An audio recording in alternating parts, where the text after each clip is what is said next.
El amor que aprendió a llegar tarde a todo capítulo 1. El encuentro que desarma el destino.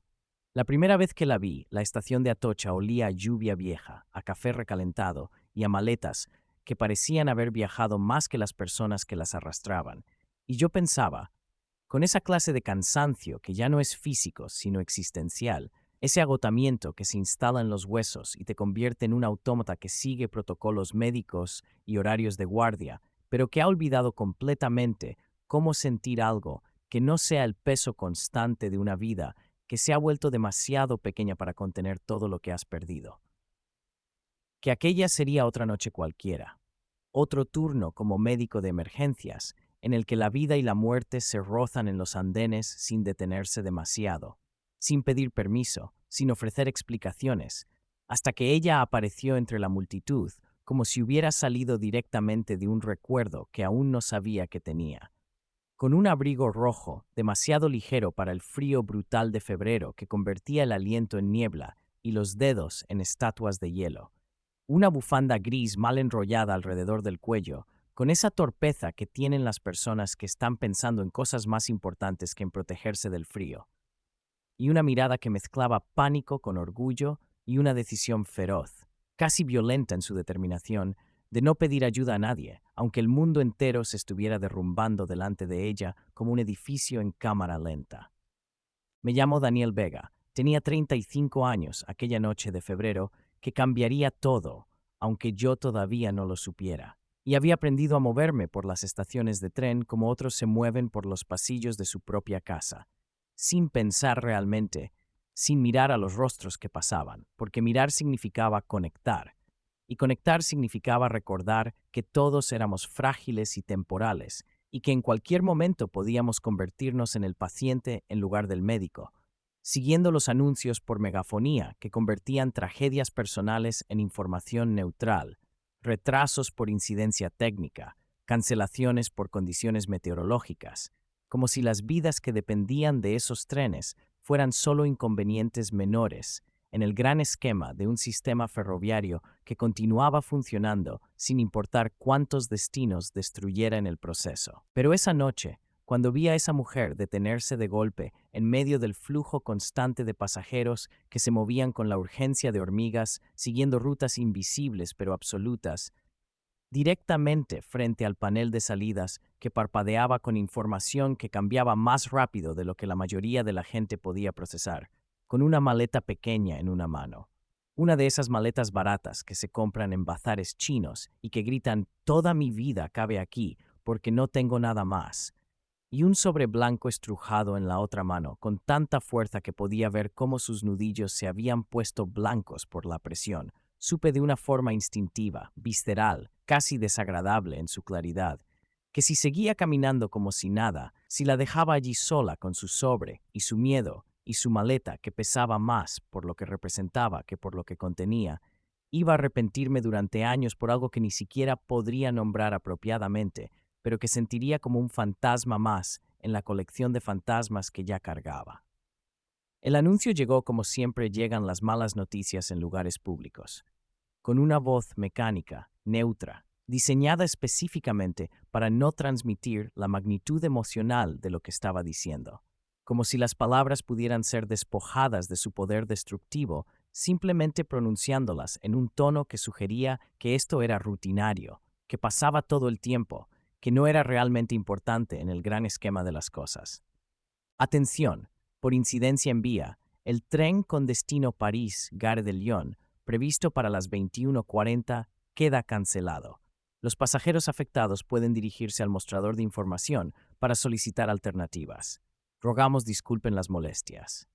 La frase disculpen las molestias flotó en el aire durante un segundo, que se sintió mucho más largo, ridículamente pequeña e inadecuada comparada con el peso que tenía para la gente que, como ella, no estaba simplemente viajando por turismo o negocios, sino intentando cambiar de vida con ese billete, intentando escapar de algo, o correr hacia algo, o cumplir con alguna obligación burocrática que tenía el poder de determinar si tu futuro existiría en este continente o si serías expulsada hacia otro, como si tu cuerpo fuera basura que necesitaba ser removida para mantener limpio el paisaje europeo.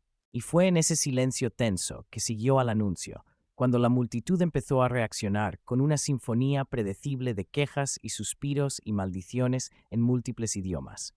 Porque Atocha es una Babel donde se mezclan todas las frustraciones humanas en un espacio diseñado para procesarlas eficientemente.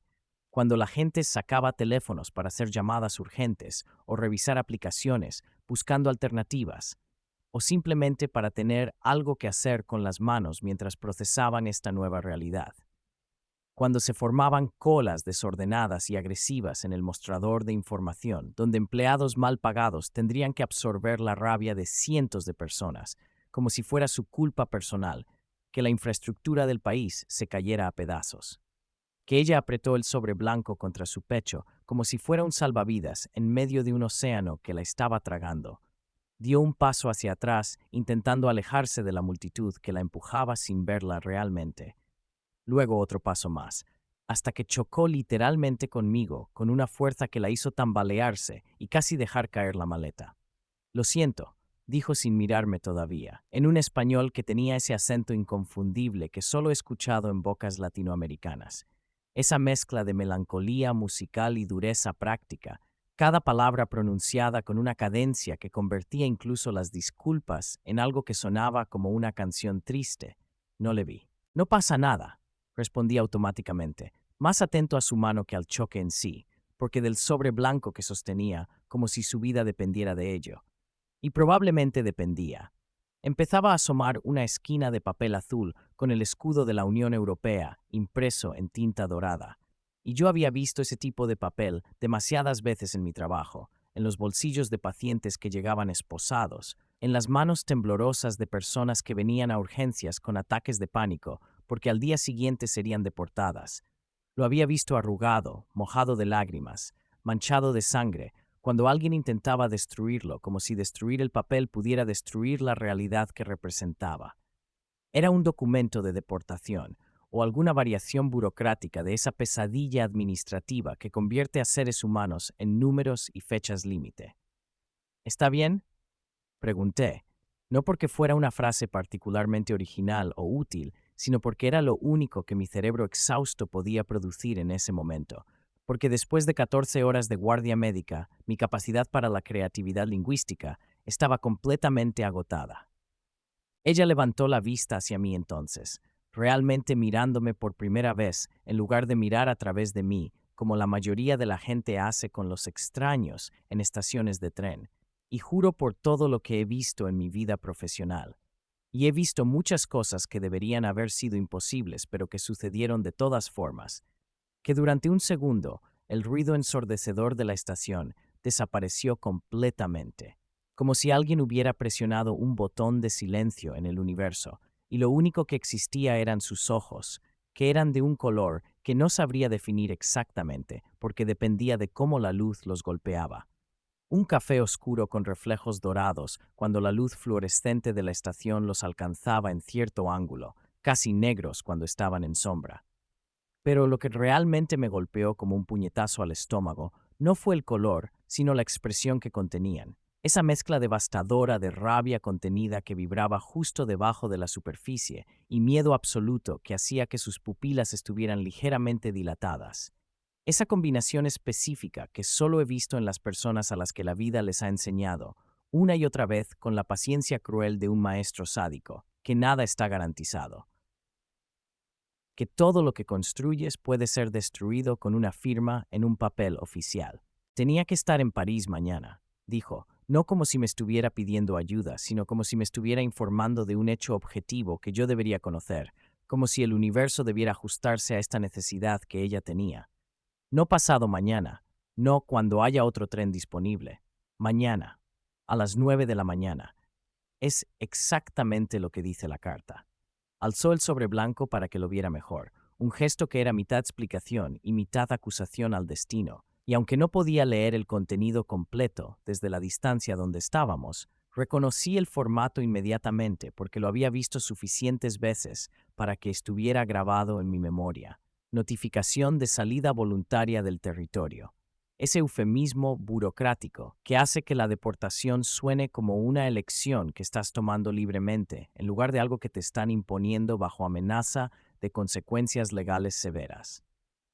La fecha límite estaba marcada en rojo con un sello oficial, como si el papel supiera que esas cifras concretas, día, mes, año, hora, podían decidir el rumbo completo del resto de una vida, que eran la diferencia entre tener un futuro en este continente o ser enviada de regreso a un país donde quizás ya no tenías nada esperándote, excepto las razones por las que habías huido en primer lugar. ¿Eres médica? Preguntó de golpe, frunciendo el ceño con esa expresión de alguien que está intentando resolver un rompecabezas cuyas piezas no encajan perfectamente, y me tomó un segundo completo entender por qué estaba haciendo esa pregunta tan específica. Miré mi propia ropa con ojos nuevos, viéndome como ella debía estar viéndome. Vaqueros oscuros que habían visto mejores días y que probablemente olían a hospital, aunque los hubiera lavado. Chaqueta de cuero negra que usaba porque era práctica y no porque fuera particularmente elegante. Mochila del hospital colgada de un hombro con el logo del SAMUR visible incluso desde lejos. El chaleco reflectante verde fosforescente con las letras blancas doblado bajo el brazo derecho porque acababa de terminar mi turno y aún no había tenido tiempo de guardarlo en el casillero. No era exactamente la bata blanca clásica que la gente asocia con los médicos, pero mi cara probablemente olía a guardias nocturnas, a ambulancias, a pasillos de hospital, a ese cansancio específico que solo desarrollas después de años viendo cosas que preferirías no haber visto. Y a veces los pacientes detectan eso, incluso sin entender exactamente cómo lo están detectando, como si el trauma profesional dejara marcas invisibles que otros traumatizados pueden leer. Urgencias, respondí. Trabajo en el equipo del SAMUR que atiende accidentes y emergencias médicas en la estación algunas noches. Pero hoy, oficialmente, ya había terminado mi turno hace media hora. Lo cual era completamente cierto. Llevaba más de 30 minutos libre, con permiso oficial para irme a casa, para tomar el metro hacia mi piso vacío, donde me esperaba una cena congelada y una cama que había dejado de sentirse como un lugar de descanso, para convertirse en otro espacio donde experimentaba insomnio, mientras miraba el techo, preguntándome en qué momento exacto mi vida se había vuelto tan predecible y tan insatisfactoria simultáneamente. Pero había decidido quedarme un rato más en la estación, tomando café horrible de máquina, porque enfrentar el silencio de mi apartamento requería más energía emocional de la que tenía disponible. Y ahora, ironías del destino que no podía dejar de notar, si no hubiera prolongado deliberadamente mi propia soledad, nunca la habría encontrado a ella. Nunca habría estado parado exactamente en este lugar, exactamente en este momento, cuando ella necesitaba que alguien, cualquiera, notara que se estaba derrumbando. Entonces, no puede ayudarme, dijo, y había una dureza en su voz que no iba dirigida específicamente a mí, sino al universo en general, a todas las fuerzas cósmicas e institucionales que habían conspirado para ponerla en esta situación imposible. Esto no se cura con pastillas, ni con puntos de sutura, ni con ninguna de las cosas que ustedes los médicos saben hacer. Esto se cura con un tren que llegue a París antes de mañana a las 9, y ese tren ahora mismo no existe. Y ahí fue cuando lo vi, cuando mi cerebro finalmente procesó lo que mis ojos habían estado registrando, pero que mi mente consciente no había catalogado apropiadamente. El nombre en la esquina del documento que ella, sin darse cuenta o sin importarle, había girado lo suficiente para que yo pudiera leerlo claramente bajo la luz artificial de la estación. Amelia Duarte. Nacionalidad colombiana. Fecha límite de salida, 16 de febrero, 09 horas. Y la fecha de hoy era 15 de febrero, y eran casi las 10 de la noche. Por alguna razón, que no puedo explicar racionalmente, ese nombre, Amelia Duarte, decidió quedarse alojado en mi pecho como una piedra pequeña pero pesada, del tipo que no puedes ignorar sin importar cuánto lo intentes, del tipo que cambia tu centro de gravedad de formas sutiles pero permanentes. Quizá no soy el tipo de médico que necesitas para resolver este problema específico. Respondí lentamente, eligiendo cada palabra con el cuidado de alguien que sabe que está a punto de cruzar una línea que probablemente no debería cruzar, pero que va a cruzar de todas formas, porque algo dentro de él se ha roto o se ha despertado o ambas cosas. Pero sé que en esta estación la compañía de trenes está legalmente obligada por regulaciones europeas a proporcionarte alojamiento y alternativas de transporte si cancelan tu viaje por una incidencia que no es tu responsabilidad. No pueden simplemente dejarte tirada aquí sin opciones. Alojamiento, repitió Amelia, y soltó una risa que era corta, casi amarga, llena de una ironía que había sido perfeccionada por años de decepciones. No necesito una habitación de hotel con desayuno incluido. Necesito salir de este país antes de que el reloj marque medianoche, como si fuera la maldita Cenicienta, pero sin zapato de cristal ni final feliz. Mañana, cuando ese papel diga que se acabó el tiempo y yo todavía esté en territorio español, me convierto oficialmente en ilegal. Y las personas que son ilegales, bueno, ya sabemos cómo termina esa historia, ¿verdad? Terminamos en centros de internamiento esperando deportación forzosa o escondidas en sótanos trabajando por salarios que serían ilegales si tuviéramos papeles, pero que son nuestra única opción, precisamente porque no los tenemos, viviendo con ese miedo constante de que cada sirena de policía sea para nosotros, de que cada control de identificación sea el final. Podría haber dado media vuelta en ese momento preciso, decir, lo siento muchísimo, de verdad, espero que encuentres una solución con la expresión de simpatía apropiada, pero sin compromiso real, y seguir con mi vida como si este encuentro nunca hubiera sucedido. Dejar que la burocracia implacable hiciera su trabajo silencioso y cruel, de convertir a Amelia Duarte en una estadística más en los informes anuales sobre expulsiones de inmigrantes irregulares.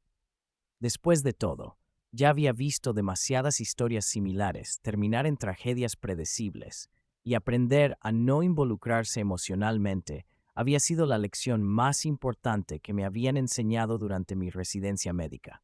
La diferencia entre ser un buen profesional que puede funcionar durante turnos de 24 horas sin colapsar emocionalmente y ser alguien que se quema y renuncia antes de cumplir los 30. Pero había algo en la forma en que Amelia sostenía ese sobre, como si fuera simultáneamente una sentencia de muerte y la última prueba de que el sistema al menos reconocía su existencia antes de borrarla. Algo en cómo sus hombros estaban tensos pero no derrotados completamente.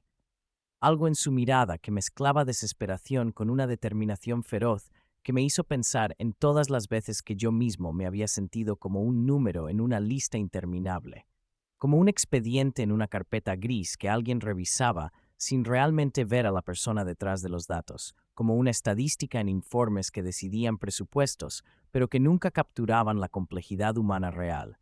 Y antes de pudiera detenerme, antes de que mi cerebro racional pudiera intervenir con todas las razones lógicas por las que esto era una terrible idea, estaba diciendo, ven conmigo. Amelia retrocedió instintivamente un paso completo, sus dedos tensándose visiblemente alrededor del mango de plástico de su maleta barata, sus ojos entrecerrándose con esa sospecha que todas las mujeres desarrollan después de demasiados encuentros con hombres que ofrecen ayuda, pero que realmente quieren otra cosa. ¿A dónde? Preguntó con ese tono cuidadoso de quien ha aprendido a través de experiencias dolorosas a cuestionar cualquier oferta que implique salir de un lugar público e iluminado con un desconocido hacia algún lugar menos visible, menos seguro. A la sala de personal del SAMUR, expliqué rápidamente, levantando las manos en un gesto universal de no soy una amenaza, aunque era consciente de que todos los hombres que son realmente una amenaza probablemente también hacen ese gesto. Hay un ordenador con acceso a bases de datos administrativas, conexión interna con varios departamentos, gente que sabe leer mejor que nadie este tipo de documentos legales porque los vemos constantemente. Tal vez haya alguna excepción burocrática que no conoces, alguna letra pequeña en regulaciones europeas que podría darte una extensión de 24 horas. Tal vez mañana puedas tomar un avión en lugar de un tren y eso técnicamente cuente como salida voluntaria. O tal vez, y necesito ser honesto contigo sobre esto, no haya ninguna solución legal disponible, y todo esto sea perder tiempo en falsas esperanzas. Pero si vas a ver tu vida aquí destruida por un tren cancelado, al menos que sea después de asegurarnos completamente de que no quedaba ninguna puerta, ni siquiera medio abierta, ninguna posibilidad por remota que fuera. Amelia se quedó completamente inmóvil durante un momento que se extendió lo suficiente como para que yo empezara a pensar que iba a rechazar la oferta. que iba a decidir, razonablemente, que confiar en un extraño exhausto con ojeras era una apuesta demasiado arriesgada, incluso en circunstancias desesperadas, calibrando mentalmente todos los riesgos posibles contra la alternativa de no hacer nada y simplemente aceptar su destino. Y pude ver el proceso de decisión desarrollándose en su expresión. Miedo contra desesperación, precaución contra necesidad, la posibilidad de que yo fuera genuinamente útil contra la posibilidad de que fuera algún tipo de depredador aprovechándose de su vulnerabilidad. Finalmente asintió una sola vez, muy despacio, con ese gesto deliberado de alguien que está tomando una decisión importante y quiere registrar mentalmente el momento exacto en que la tomó por si acaso necesita recordarlo más tarde. Vale, dijo, y su voz era firme a pesar del miedo que podía ver claramente en sus ojos. Pero si esto resulta ser algún tipo de trampa rara, si esto es uno de esos momentos donde descubro que confiar fue un error, le juro por mi madre y por todo lo que he perdido para llegar hasta aquí, que voy a hacer que se arrepienta, que me va a encontrar hasta en sus pesadillas más oscuras. Lo merecería completamente. Respondí sin ofenderme ni siquiera un poco, porque tenía razón al ser cautelosa, porque el mundo estaba lleno de hombres que aprovechaban la desesperación de mujeres vulnerables, y ella no tenía forma de saber que yo no era uno de ellos, excepto jugársela y esperar que su instinto fuera correcto. Vamos. Caminamos juntos a través de los pasillos de servicio de la estación, esas zonas traseras que los pasajeros normales nunca ven porque no están diseñadas para ser vistas, sino simplemente para ser funcionales, con paredes de cemento sin pintar y luces fluorescentes que zumbaban constantemente y cables expuestos corriendo por el techo como venas de un organismo mecánico. Y mientras avanzábamos por esos corredores que olían a desinfectante industrial y a años de historias humanas que se habían desarrollado aquí, sin dejar rastros visibles, Amelia apretaba contra su pecho tanto el sobre oficial como su maleta, cargándolos simultáneamente con esa torpeza que viene de intentar sostener demasiadas cosas con solo dos manos, como si temiera que en cualquier momento alguien aparecería de la nada para arrancárselos con violencia. Y el simple gesto me reveló algo importante que me habría perdido si no hubiera estado prestando atención. Esa maleta pequeña y barata no solo contenía su ropa y sus pertenencias materiales, contenía literalmente toda su vida, porque no había nada más. No había un apartamento esperándola, con muebles y recuerdos acumulados durante años. No había un almacén donde guardara cajas de cosas que algún día ordenaría. Toda su existencia material cabía en 20 kilos de equipaje permitido. Y ese sobre de papel oficial no era solo un documento burocrático molesto, sino la diferencia entre tener algún tipo de futuro, aunque fuera incierto y difícil, o no tener absolutamente ninguno. No lo sabía todavía. ¿Cómo podría haberlo sabido cuando apenas la conocía desde hacía 20 minutos? Pero esa noche, cuando un tren decidió arbitrariamente no esperarnos, cuando la infraestructura falló de esa forma impersonal que no discrimina entre turistas ricos y migrantes desesperados, sería la primera de muchas en las que Amelia y yo cruzaríamos juntos pasillos demasiado fríos que olían a desesperación institucionalizada. Salas de espera demasiado blancas, donde el tiempo se movía de formas extrañas y dolorosas.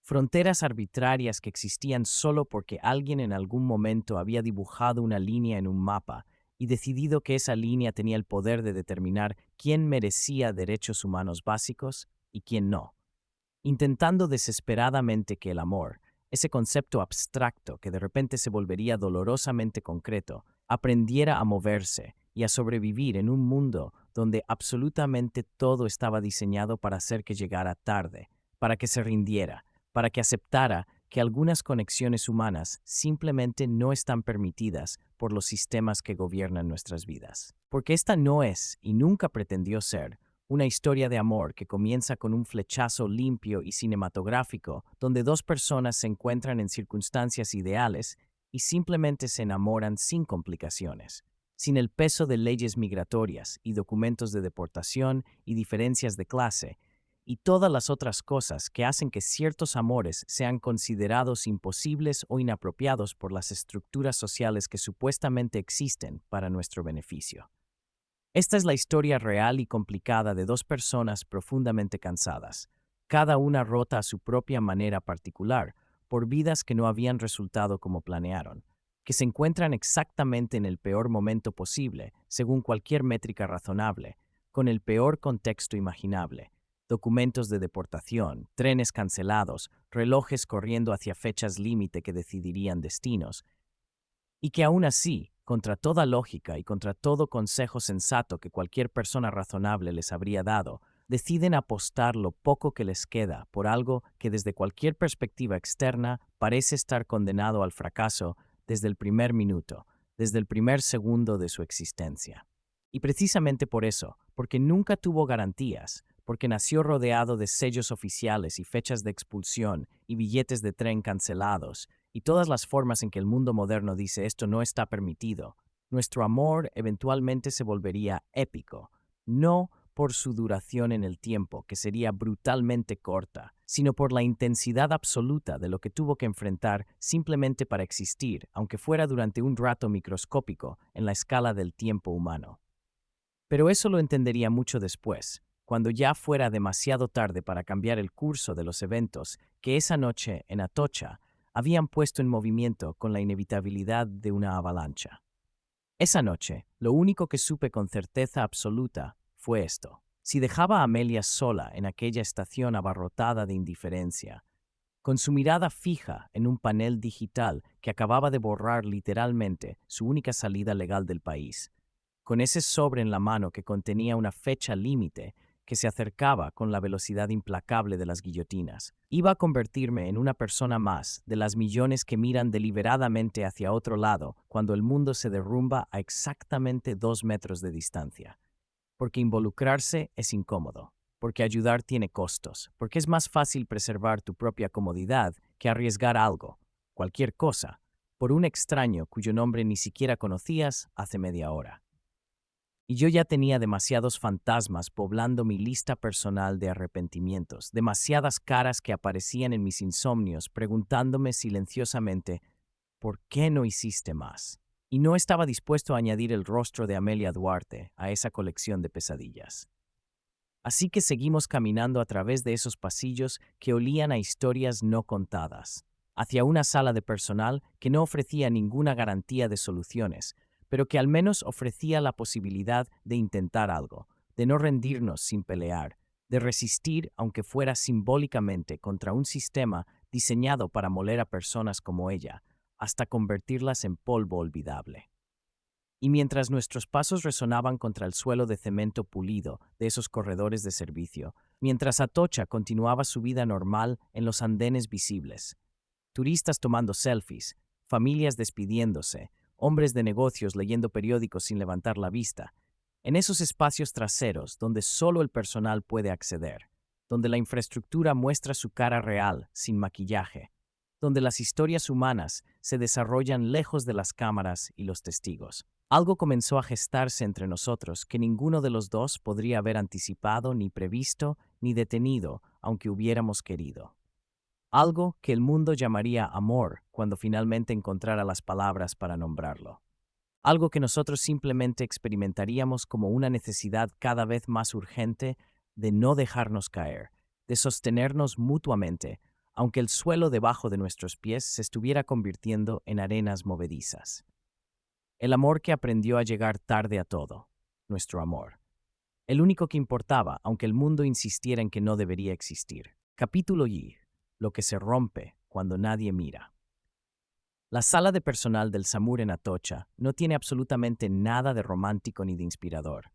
Paredes pintadas en ese beige institucional que parece haber sido elegido específicamente por su capacidad de drenar cualquier alegría residual del ambiente. Fluorescentes demasiado brillantes que zumbaban constantemente con ese sonido eléctrico que se mete dentro de tu cráneo y no sale nunca. Una máquina de café automática que dispensaba algo que solo por cortesía extrema y tradición arraigada seguíamos llamando café, cuando en realidad era agua tibia con un vago rumor de cafeína. Un par de sofás viejos tapizados en un material sintético que había pasado del color marrón original a un tono indefinible, después de años absorbiendo el sudor y el cansancio de cientos de médicos exhaustos y que olían vagamente a desinfectante, mezclado con desesperación y noches sin dormir. Mapas laminados de Madrid colgados en las paredes con chinchetas oxidadas marcando zonas de alta incidencia de accidentes, y una ventana pequeña que daba a un callejón de servicio donde solo se veían contenedores de basura y el resplandor amarillento de farolas que convertían la noche en algo que no era completamente oscuro, pero tampoco llegaba a ser luz. Pero aquella noche, cuando cerré la puerta metálica detrás de nosotros, con un clic que sonó demasiado final, demasiado definitivo, como si estuviéramos entrando en un espacio que existía fuera del tiempo normal de la estación, sentí que estábamos cruzando el umbral hacia algo que se parecía peligrosamente a un confesionario laico. Uno de esos lugares extraños donde la gente llega completamente rota, llevando fragmentos de sí misma en las manos, y sale, si tiene suficiente suerte, con al menos un plan precario para continuar existiendo, aunque sea por 24 horas más.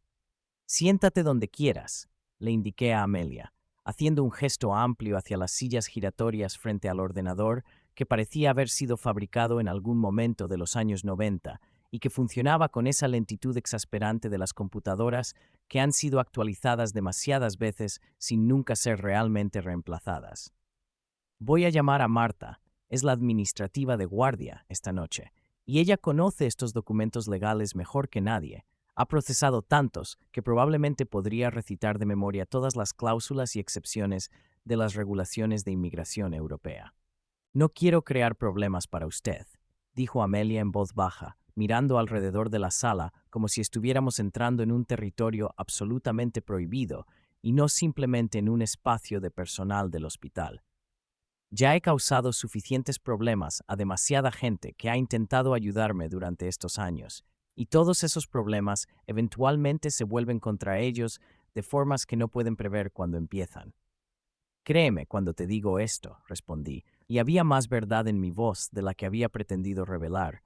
Aquí los problemas ya estaban establecidos y floreciendo mucho antes de que tú llegaras. Si podemos robarle una pequeña victoria al sistema una noche cada tanto, si podemos ayudar a una persona a no ser triturada por la maquinaria burocrática, aunque sea temporalmente, eso nos hace sentir casi como héroes, en lugar de simplemente empleados procesando emergencias en una cadena de montaje infinita. Ella esbozó algo que podría haber sido una sonrisa si hubiera tenido más energía para completar el gesto, pero al menos la tensión visible en sus hombros se ablandó ligeramente, lo suficiente como para que pudiera sentarse en una de las sillas sin parecer lista para salir corriendo en cualquier segundo. Fue en ese momento exacto, cuando la luz fluorescente la iluminó desde un ángulo diferente, que noté un detalle que se me había escapado completamente en el caos de la estación. Llevaba una pulsera hospitalaria de plástico blanco en su muñeca izquierda, de esas que te ponen cuando te ingresan y que técnicamente deberías devolver al ser dado de alta, pero que la gente a veces se olvida de quitar o deliberadamente deja puesta como recordatorio físico de algo importante, con un código de barras impreso y un nombre que podía leer incluso desde donde estaba parado: Duarte, Amelia, Hospital Clínico San Carlos. ¿De dónde vienes exactamente antes de la estación?, pregunté, señalando la pulsera con un gesto de mi barbilla, porque mis manos estaban ocupadas buscando el número de extensión de Marta en mi teléfono. Esa pulsera no es exactamente un accesorio de moda que la gente elige voluntariamente. Amelia miró su propia muñeca como si hubiera olvidado completamente que la llevaba puesta, como si el plástico blanco se hubiera vuelto tan parte de su cuerpo que ya no lo registraba conscientemente. Y durante un segundo completo vi algo que se parecía peligrosamente a vergüenza cruzar por su rostro.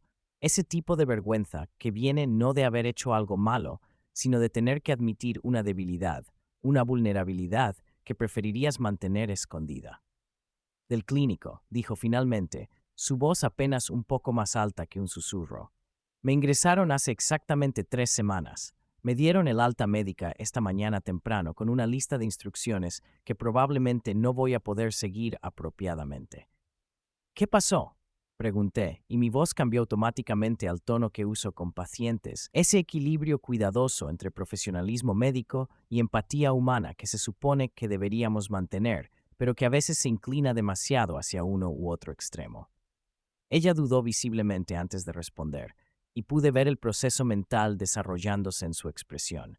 Cuánta verdad era seguro compartir en un país donde admitir debilidad física podía convertirse en otra razón más para que te consideraran indeseable, donde estar enferma era casi un crimen adicional cuando ya eras inmigrante sin papeles, como si tu cuerpo no tuviera derecho a fallar, porque eso implicaba costos para un sistema de salud que ya te había dejado claro que no eras bienvenida. Un corazón cansado, respondió finalmente, y su elección de usar una metáfora poética en lugar de un diagnóstico médico concreto me dijo todo lo que necesitaba saber sobre cuánto dolor había detrás de esas palabras aparentemente simples. Demasiados años trabajando doblando la espalda en trabajos que nadie más quiere hacer, demasiados turnos de limpieza de 12 horas subiendo y bajando escaleras con cubos de agua y productos químicos que queman los pulmones, demasiado estrés constante, viviendo con papeles que expiran y renovaciones que nunca llegan, y el miedo perpetuo de que cualquier día la policía aparezca en tu puerta. Demasiados. Mañana volvemos a revisar su caso, señora Duarte, pero por ahora siga esperando indefinidamente en este limbo legal. El cardiólogo del clínico le puso un nombre técnico más elegante, algo sobre arritmias y función ventricular reducida, pero básicamente me dijo que mi corazón había decidido ir más lento porque está exhausto. Yo prefiero llamarlo mi murmurito rebelde, mi temporizador personal. Me senté en el borde del escritorio, procesando esta información que era simultáneamente médica y profundamente humana, y sentí esa familiar mezcla de rabia e impotencia que siempre experimento cuando veo cómo el sistema literalmente mata a personas a través de estrés acumulado y precariedad sostenida. Arritmias. Probablemente una miocardiopatía dilatada o restrictiva, dependiendo de los detalles que no estaba mencionando. Tal vez una válvula defectuosa que había estado compensando durante años, hasta que finalmente el cuerpo dijo basta. Ninguna de esas condiciones era automáticamente una sentencia de muerte si tenías acceso apropiado a tratamiento, si podías tomar medicación regularmente, si tenías la libertad de descansar cuando tu cuerpo lo necesitaba, en lugar de tener que elegir entre tu salud y tu supervivencia económica. Pero combinado con el estrés crónico de vivir en precariedad permanente, con falta de acceso regular a la sanidad pública, por el miedo completamente justificado a que cualquier interacción con instituciones oficiales pudiera resultar en tu deportación, con la imposibilidad de no esforzarse demasiado, cuando tu única opción para comer era hacer trabajos físicamente destructivos. Ese corazón cansado sonaba mucho más grave y potencialmente fatal de lo que Amelia estaba dispuesta a admitir en voz alta, probablemente porque admitirlo haría la situación aún más imposible de lo que ya era. ¿Te dieron medicación para controlar las arritmias?, pregunté, aunque ya sabía la respuesta por la forma en que había fraseado su respuesta anterior. Amelia hurgó en su mochila desgastada, una de esas mochilas baratas que se venden en mercadillos y que están diseñadas para durar exactamente 3 meses antes de que las cremalleras fallen, y sacó un blister de pastillas que estaba visiblemente arrugado y un informe médico de alta que había sido doblado en 4 partes y que mostraba manchas que parecían ser de agua o tal vez de lágrimas. Esto, dijo, mostrándome ambas cosas, y órdenes médicas escritas de evitar estrés físico excesivo, mantener reposo relativo, no levantar objetos pesados, monitorear síntomas de fatiga extrema. Me encantaría ver al cardiólogo ese intentar seguir sus propias instrucciones cuando tienes que limpiar 6 pisos diferentes en turnos de 8 horas cada uno y subir escaleras sin ascensor, porque los edificios viejos de Madrid no tienen elevadores funcionales y los propietarios no van a instalarlos solo porque la empleada de limpieza tiene problemas cardíacos. Había una amargura en su voz que no era autocompasión, sino una evaluación brutalmente honesta de la realidad imposible en la que existía. Y yo no tenía respuesta apropiada para eso porque tenía completa razón. Las instrucciones médicas estaban diseñadas para pacientes que vivían en circunstancias donde seguir esas instrucciones era posible, donde descansar era una opción real en lugar de un lujo inalcanzable. Iba a responder algo, aunque no sabía exactamente qué, porque ¿qué puedes decir ante una situación tan fundamentalmente injusta? Cuando la puerta de la sala se abrió bruscamente y Marta asomó su cabeza, el cabello oscuro recogido en un moño tan caótico que desafiaba las leyes de la física, las gafas de montura gruesa resbalándose por su nariz, de esa forma que sugería que había dejado de molestarse en ajustarlas hace horas, con una expresión en su rostro que mezclaba curiosidad profesional con resignación cansada. Daniel Vega, dijo con ese tono que usaba cuando estaba a punto de regañarme por algo, si me has hecho bajar 3 pisos desde la planta de administración, solo para involucrarme en otra de tus causas perdidas imposibles de resolver, juro solemnemente que esta vez sí le voy a decir a Recursos Humanos que tienes un complejo de Salvador que está interfiriendo con tu capacidad de mantener límites profesionales apropiados y que necesitas evaluación psicológica obligatoria antes de continuar trabajando.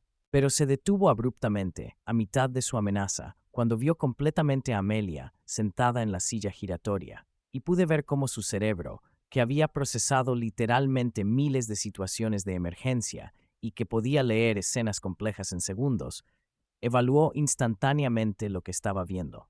Mujer joven, con esa particular combinación de agotamiento y determinación que solo tienen los inmigrantes, que han estado peleando contra el sistema durante años. Mirada asustada pero orgullosa, sobreoficial visible en su mano con el inconfundible azul de documentos europeos de inmigración, maleta barata que gritaba, toda mi vida material cabe aquí, y la postura corporal de alguien que está esperando otro rechazo más, pero que aún no se ha rendido completamente. Marta soltó un suspiro que sonaba como si viniera desde el fondo de su alma, ese tipo de suspiro que contiene años de ver las mismas injusticias repetirse una y otra vez, sin poder hacer nada excepto pequeños gestos de resistencia que nunca son suficientes, pero que al menos significan que no te rendiste sin intentarlo. Vale, dijo, su voz suavizándose inmediatamente de la forma en que siempre lo hacía cuando se enfrentaba a alguien genuinamente vulnerable. Dime exactamente qué ha hecho ahora la maravillosa y completamente funcional burocracia europea para arruinar otra vida más. Le expliqué la situación rápidamente mientras Amelia le tendía su documento de deportación con manos que temblaban ligeramente. Temblaban por miedo o por problemas cardíacos o por una combinación de ambos. Marta lo tomó y lo leyó con la velocidad impresionante de alguien que ha revisado cientos de documentos idénticos y que ya sabe exactamente dónde buscar la información crítica. Y la vi fruncir el ceño en el mismo punto exacto donde yo lo habría hecho si hubiera tenido la oportunidad de leer el documento completo en lugar de solo ver fragmentos. Aquí está el problema, dijo Marta, golpeando ligeramente el papel con su dedo índice para enfatizar el punto. Dice muy claramente, la persona nombrada debe efectuar su salida voluntaria del territorio español y del espacio Schengen antes del día 16 de febrero a las 9 horas, mediante cualquier frontera internacional autorizada.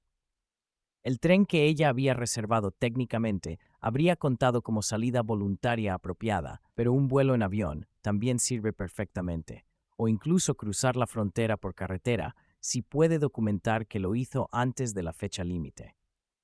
El verdadero problema aquí es el tiempo. Después de la medianoche de hoy, técnicamente todavía tiene hasta mañana a las 9 de la mañana. Pero en términos prácticos, si la policía la encuentra después de medianoche y ella todavía está en territorio español, la situación se complica exponencialmente, porque entonces se convierte oficialmente en estancia irregular activa.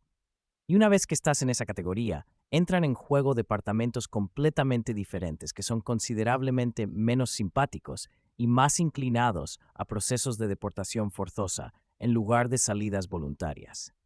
Pero el tren se canceló por razones completamente fuera de su control. Intervine, sintiendo esa familiar frustración subiendo en mi pecho. Ella compró su billete con anticipación, llegó a tiempo a la estación, hizo todo exactamente como se supone que debía hacerlo. No es responsabilidad suya que la infraestructura ferroviaria española haya fallado. Y a la Administración de Inmigración le importa exactamente cero de quién es técnicamente la culpa de que no saliera en la fecha indicada, respondió Marta con ese cinismo amargo y realista que solo desarrollan las personas que han trabajado dentro del sistema lo suficiente como para conocer al monstruo desde sus entrañas. Las regulaciones no incluyen excepciones por mi tren se canceló o hubo huelga de transporte o tuve un accidente camino al aeropuerto. La fecha es la fecha, Punto final. Sin embargo, sus ojos se entrecerraron con esa expresión que aparecía cuando estaba pensando en algo técnicamente posible pero complicado. Si podemos crear un registro oficial documentado de que la cancelación del tren fue responsabilidad directa de la compañía ferroviaria y que a ella no se le ofreció ninguna alternativa razonable de transporte que le permitiera cumplir con la fecha límite, entonces quizá, y estoy siendo muy optimista aquí, se podría argumentar legalmente una extensión excepcional del plazo basándose en circunstancias extraordinarias fuera del control del deportado.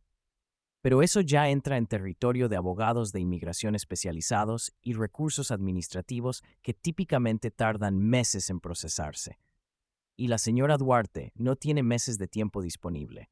Tiene aproximadamente 16 horas. Se instaló un silencio pesado y denso en la sala, el tipo de silencio que aparece cuando todas las personas presentes se dan cuenta simultáneamente de que no hay soluciones fáciles disponibles, de que cada opción viene con riesgos significativos y consecuencias potencialmente devastadoras. Amelia se agarró el pecho con su mano derecha, no por un dolor agudo inmediato, sino por ese gesto instintivo y casi inconsciente de quien lleva tanto tiempo sintiendo que el tiempo se le escapa entre los dedos que ya se ha vuelto un tic nervioso. Y cuando habló su voz era tranquila, pero yo podía escuchar claramente el sonido de algo rompiéndose internamente, la forma en que las esperanzas mueren no con explosiones dramáticas, sino con suspiros silenciosos. Entonces ya está, dijo con una calma que era más aterradora que si hubiera gritado o llorado. Se acabó oficialmente. No hay salida legal. Supongo que me quedo aquí en Madrid. Me escondo en algún sótano o habitación compartida con otros sin papeles. Trabajo en negro por salarios que serían ilegales si tuviera documentación, pero que son mi única opción precisamente porque no los tengo. Vivo con ese miedo constante de que cualquier día me encuentren. Y algún día eventualmente me encontrarán, porque siempre encuentran a todos, eventualmente cuando no tienes a dónde ir, y entonces me subirán a un avión esposada y me enviarán de regreso a Colombia, igual que hacen con todos los demás que cometen el crimen imperdonable de intentar sobrevivir en el lugar equivocado. Su voz era completamente monótona, como si estuviera recitando hechos objetivos, en lugar de describir la destrucción completa de cualquier futuro que hubiera imaginado para sí misma. Y precisamente esa calma artificial me reveló cuán completamente rota estaba por dentro, porque cuando la gente realmente se rompe del todo, dejan de hacer ruido. Fue exactamente en ese momento cuando hice algo que, en retrospectiva, y según cualquier análisis racional, probablemente fue un error monumental de juicio, el tipo de decisión impulsiva que los profesionales médicos están específicamente entrenados para no tomar, porque nos suponen capacidad de mantener límites apropiados entre nuestra vida personal y profesional. Pero los amores verdaderamente épicos raramente comienzan con decisiones cuidadosamente calculadas y razonables, sino con momentos de locura temporal donde el corazón anula completamente al cerebro.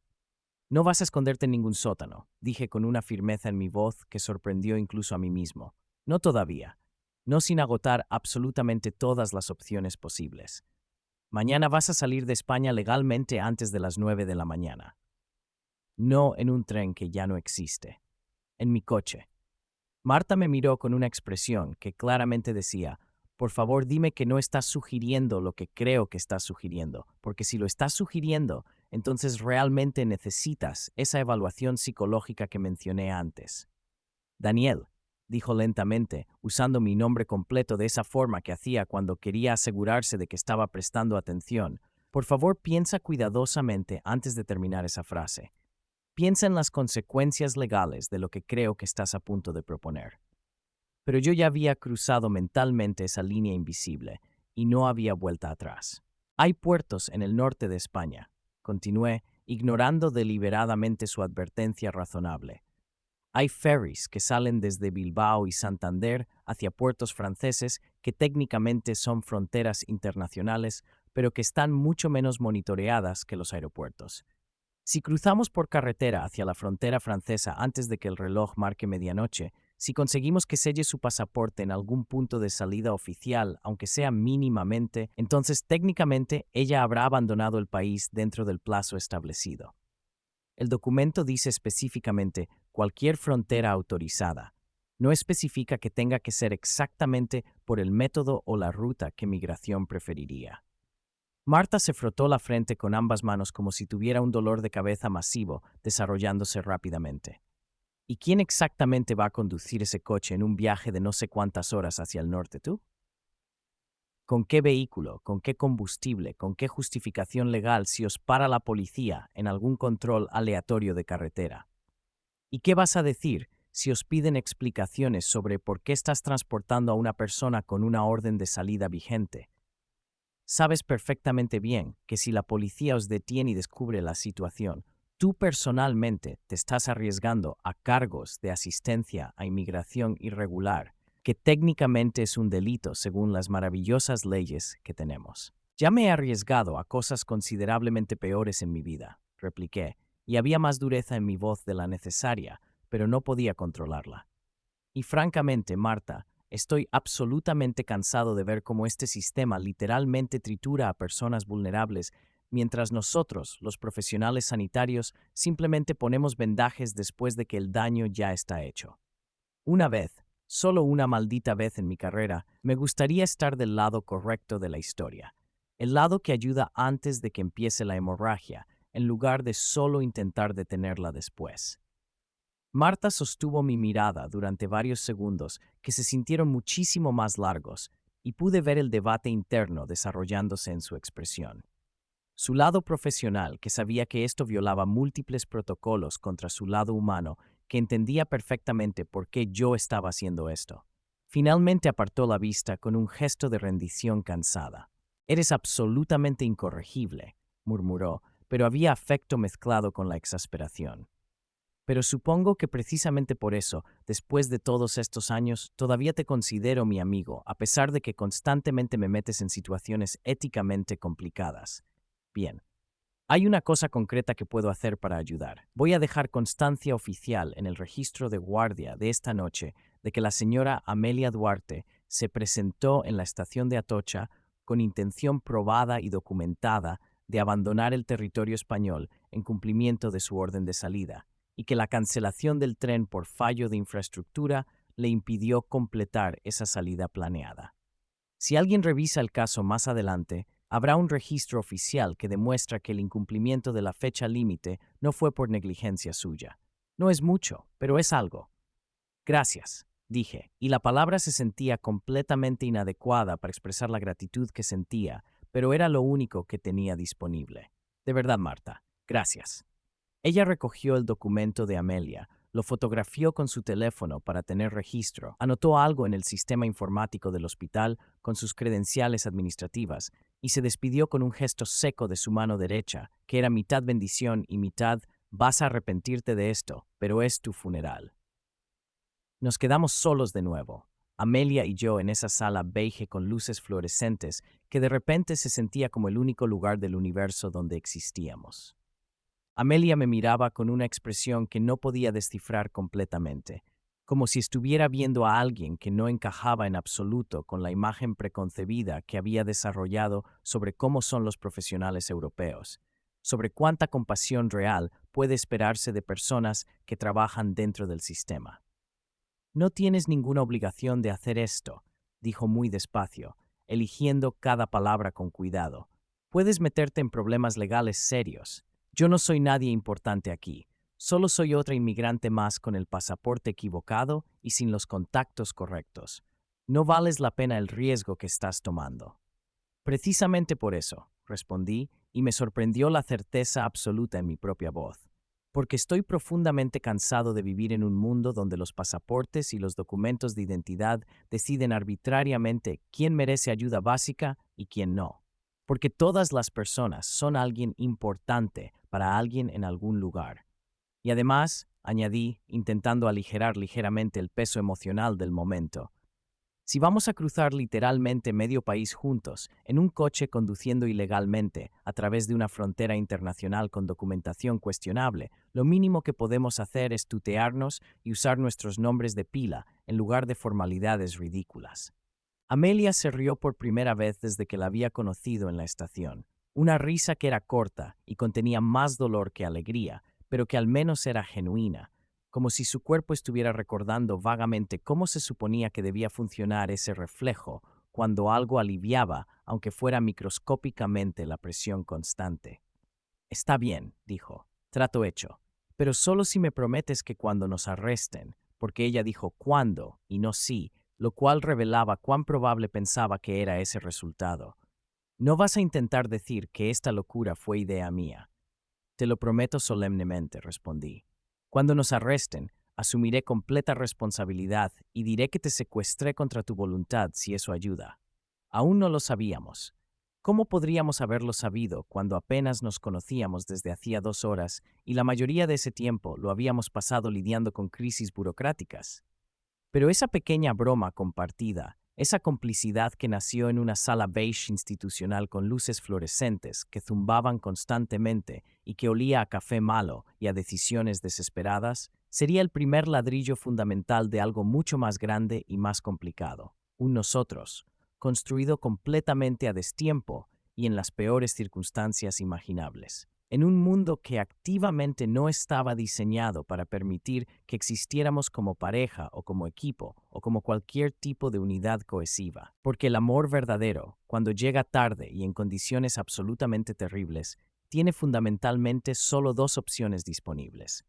Puede morir en silencio, aceptando que el tiempo y las circunstancias están en su contra, o puede decidir conscientemente pelear contra absolutamente todo lo que intente destruirlo, incluso cuando las probabilidades de victoria son estadísticamente insignificantes.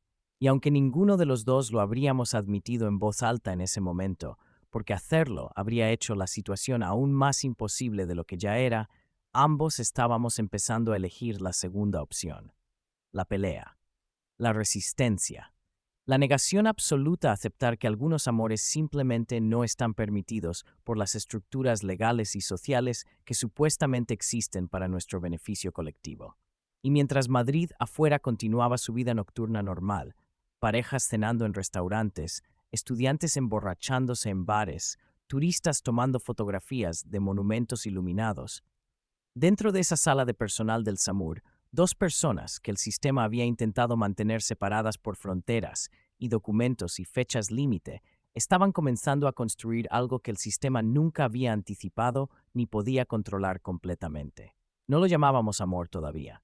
No teníamos tiempo para ponerle nombres románticos a lo que estaba sucediendo, pero era amor de todas formas.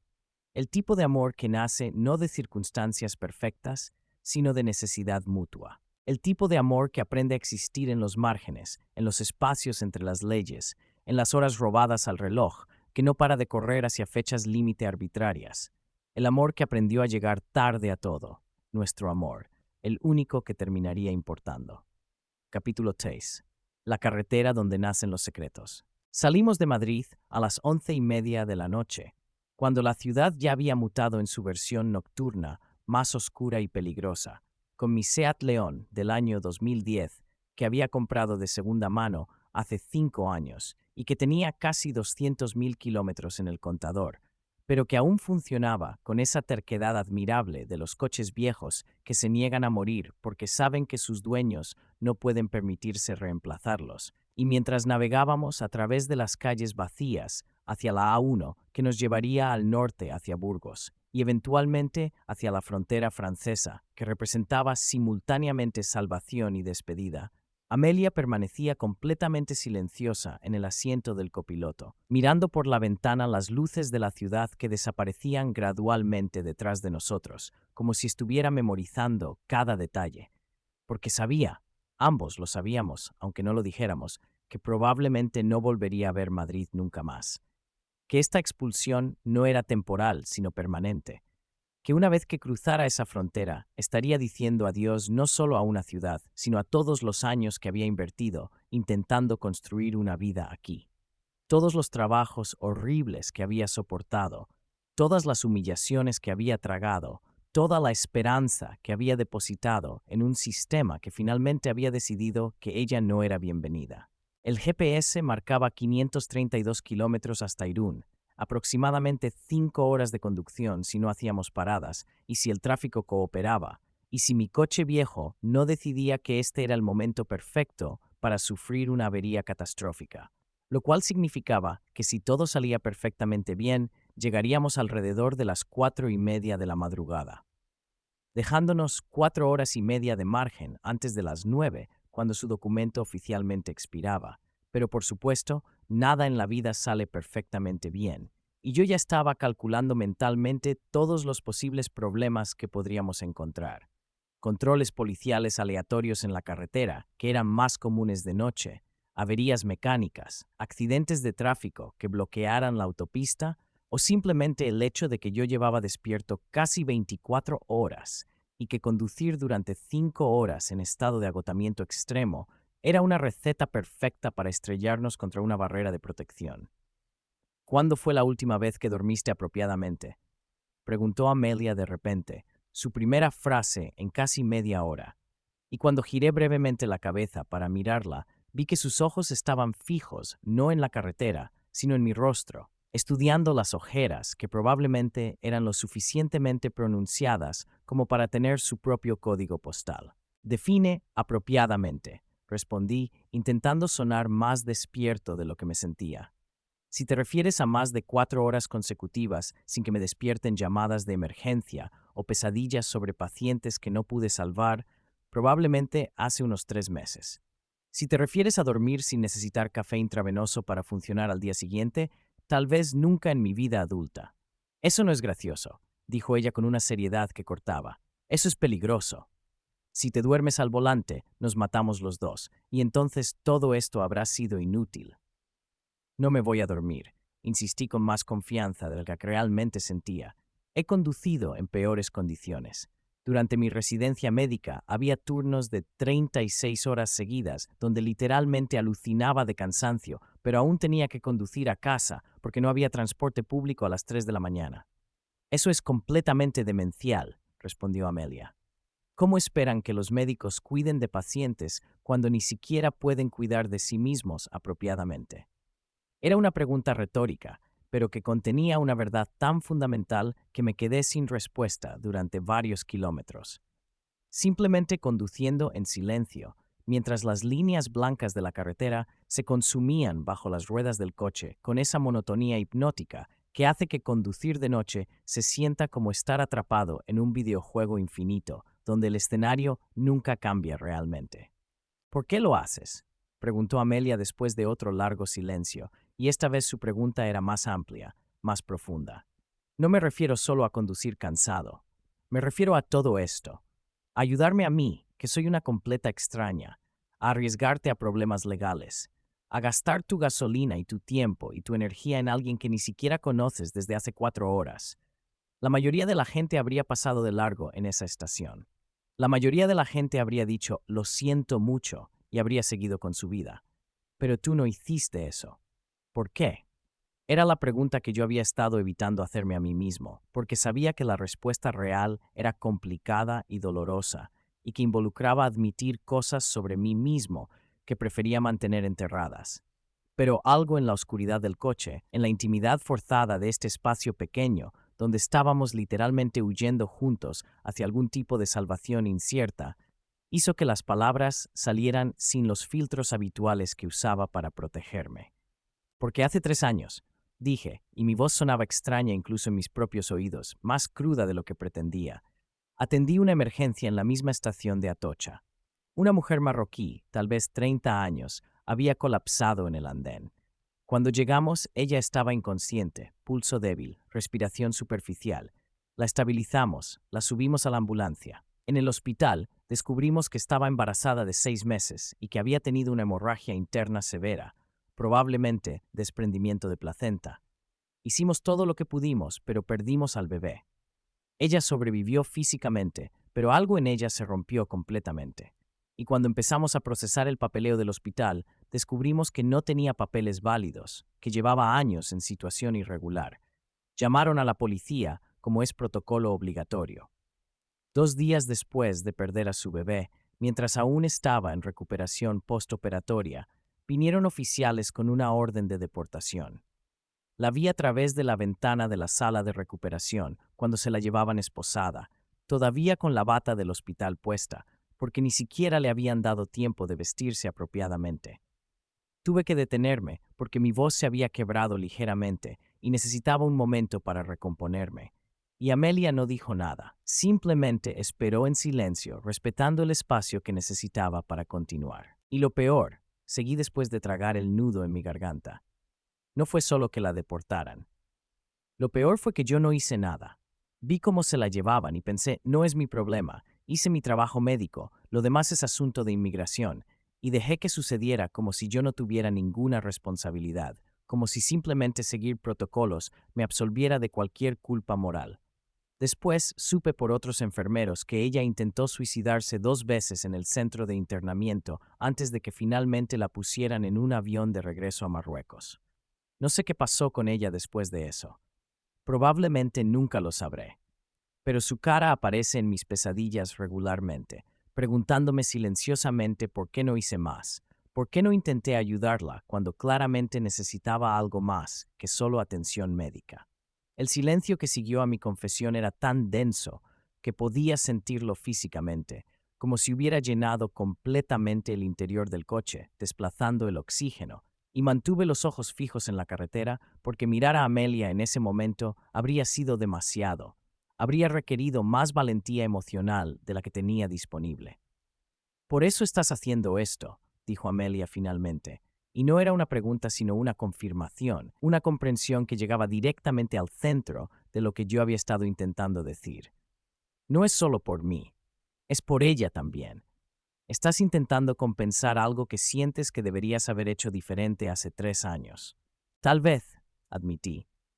O tal vez simplemente estoy cansado de ser el tipo de persona que mira hacia otro lado cuando puede hacer algo. O tal vez vi algo en tu mirada en esa estación que me recordó a ella y no pude soportar la idea de ver esa misma desesperación romperse completamente otra vez sin al menos intentar evitarlo. No sé exactamente cuál es la razón real. Probablemente es todas esas cosas mezcladas. ¿Cómo se llamaba?, preguntó Amelia suavemente. La mujer marroquí. ¿Recuerdas su nombre?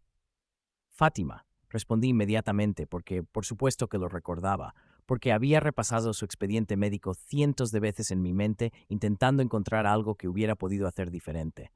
Fátima, el Ambrani, 31 años, trabajaba limpiando oficinas de noche. Llevaba 5 años en España. Había cruzado el estrecho en patera cuando tenía 26. El padre del bebé era español, pero la había abandonado cuando supo que estaba embarazada porque no quería complicaciones legales. Todo eso estaba en su historial médico y social que tuve acceso porque fui su médico tratante durante las 48 horas que estuvo hospitalizada. Fátima El-Ambrani, repitió Amelia, como si estuviera memorizando el nombre, como si estuviera prometiendo recordarla. 31 años. Madre de un bebé que nunca llegó a nacer. Cruzó el mar arriesgando su vida buscando algo mejor. Trabajó durante años en la oscuridad, limpiando la mierda de otros, y al final el sistema la escupió de vuelta como si nunca hubiera importado. Exactamente, dije, y algo en mi pecho se aflojó ligeramente porque ella lo había entendido perfectamente. Había captado no solo los hechos, sino el horror fundamental de lo que representaban. Y hay miles como ella, cientos de miles, millones tal vez. Personas que cruzan fronteras con más esperanza que garantías, que trabajan los peores trabajos por los peores salarios, que aguantan humillaciones constantes porque la alternativa es peor, y que eventualmente son expulsadas como si fueran basura que contamina el paisaje europeo perfecto. Y yo estoy cansado de ser parte del sistema que procesa esa violencia sin cuestionarla. Pero no puedes salvar a todos, dijo Amelia, y había una gentileza en su voz que no había estado ahí antes. No puedes llevar a cada inmigrante sin papeles en tu coche hacia fronteras lejanas. No puedes resolver un sistema completo que está diseñado específicamente para ser cruel. Lo sé, admití, pero puedo intentar salvar a una, esta noche, a ti. Y tal vez eso no cambie el sistema ni compense lo que no hice por Fátima, pero al menos significa que una vez tomé la decisión correcta en lugar de la decisión conveniente. Amelia extendió su mano entonces y la posó suavemente sobre la mía, que descansaba en la palanca de cambios, y el gesto era tan simple pero tan cargado de significado que sentí algo moverse dentro de mi pecho, algo que había estado congelado durante años comenzando a descongelarse dolorosamente. Gracias, dijo simplemente, por Fátima, por mí, por intentar ser mejor de lo que el sistema te permite ser. No respondí con palabras porque no tenía palabras adecuadas disponibles.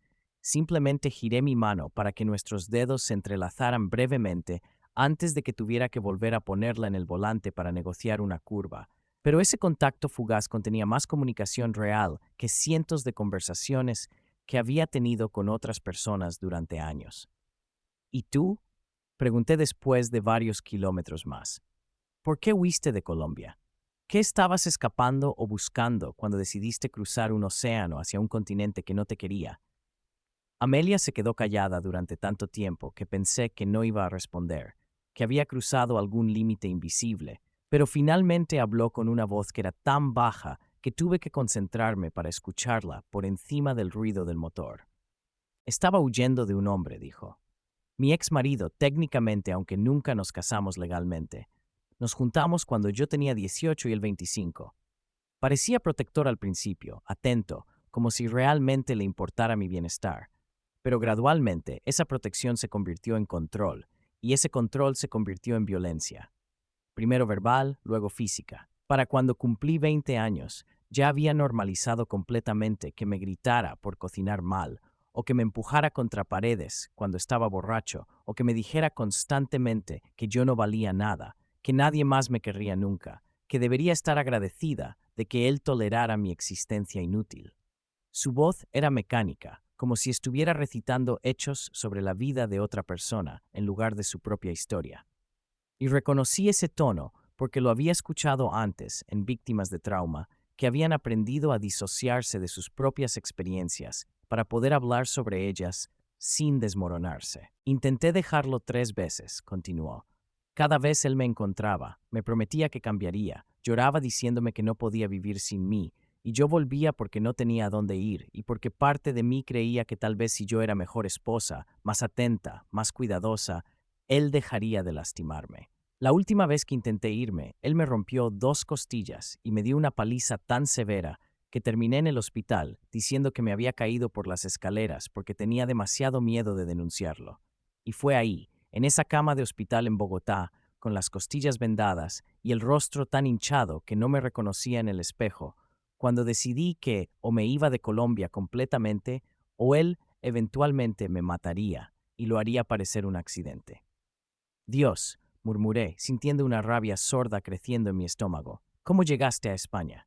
Una amiga de mi madre conocía a alguien que conocía a alguien que conseguía visas de trabajo falsas, explicó.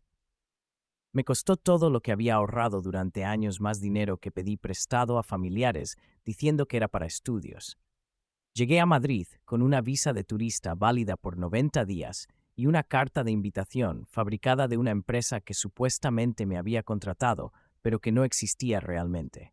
Trabajé ilegalmente durante esos primeros 3 meses mientras intentaba encontrar alguna forma de regularizar mi situación.